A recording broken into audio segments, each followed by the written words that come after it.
Have you ever come across a story where one single piece of information just flips the whole thing on its head? Well, that's exactly what we're diving into with the film Eternity.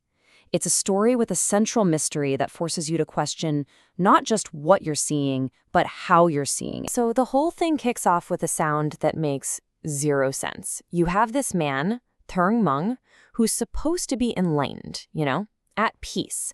And then he lets out this absolutely blood-curdling scream. And trust me, it's not a cry of joy. It sounds like pure, raw agony. And right there, that's the hook. It immediately makes you lean in and wonder, what is really going on here? Is this a spiritual guy who's just completely lost his mind? Or is there a whole other layer to this that we're just not seeing yet? To even begin to solve this puzzle, first we have to look at the story on the surface. And we see everything through the eyes of the estate's steward. He's our narrator, our window into what seems like a pretty straightforward tragedy. Now, this is absolutely crucial. We are only getting one person's version of the story. And that makes the steward what you'd call an unreliable narrator. Not because he's trying to lie to us, but because he just doesn't have all the facts. He's missing some really big pieces. From the steward's point of view, all the characters fit into these neat, familiar roles. It's like a classic drama. He sees his boss, the uncle, as just another rich playboy, always chasing after a new true love.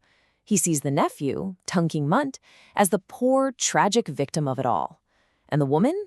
Well, she's just the latest prize. So if you put all that together, the plot seems pretty simple, right?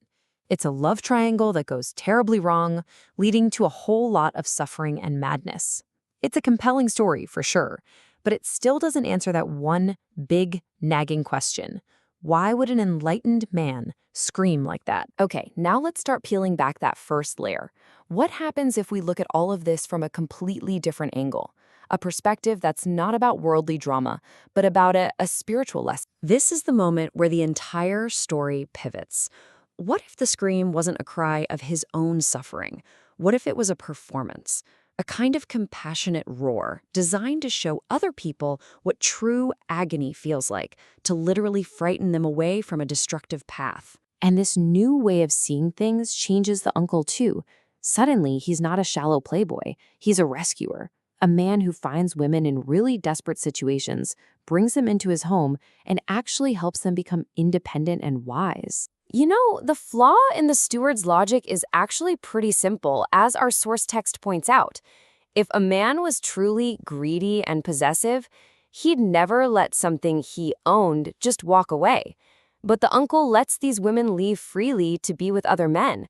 That just doesn't add up with the whole selfish lover theory, does it? And get this, even the most cruel-looking act in the film gets turned completely on its head. When the uncle handcuffs his nephew and the woman together, it looks like just a cold, harsh punishment. But from this other perspective, it's a tool for teaching, a really extreme, unconventional teaching method designed to make them understand the nature of suffering and attachment much, much faster. So how is it possible for two completely opposite stories to exist at the same time? It's because the whole thing hangs on one single piece of information, a hidden key that unlocks the true meaning of everything. Every action, every motive, everything we've talked about, it all pivots on this one bit of context. It's the difference between watching a simple melodrama and witnessing a profound philosophical lesson. And here is the absolute genius of how the film is put together. This key detail is deliberately hidden from our narrator, the steward.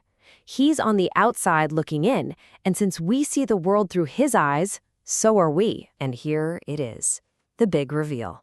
The uncle and Shang Meng are dedicated Buddhist practitioners. Every Sunday, while the steward is busy running the estate, they're at the temple, deep in spiritual study. Their actions aren't about lust or madness. They're actually putting their philosophy into practice in some pretty extreme and unconventional ways. This totally reframes what enlightenment or giảng means in the film. It's not about being magically immune to pain. No, it's about understanding suffering so deeply that you can actually use it, even perform it, as a tool to teach and awaken others. And this reveals the film's amazing final layer. The steward isn't just a narrator. He's a mirror held up directly to us, the audience. He's basically us. He represents our own tendency to judge a situation with incomplete information. We see a surface-level drama because, just like him, we're missing the hidden spiritual context. In a way, he is our stand-in for the whole story. As the disciple in our source text says, it's that aha moment. Once you're given the key, the entire film just transforms before your eyes.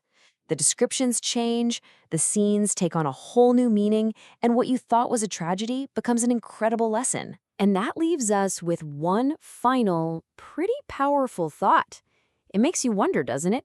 How many stories, not just in films, but in our own lives, are we completely misinterpreting? What's the one hidden detail that, if we only knew it, would change everything?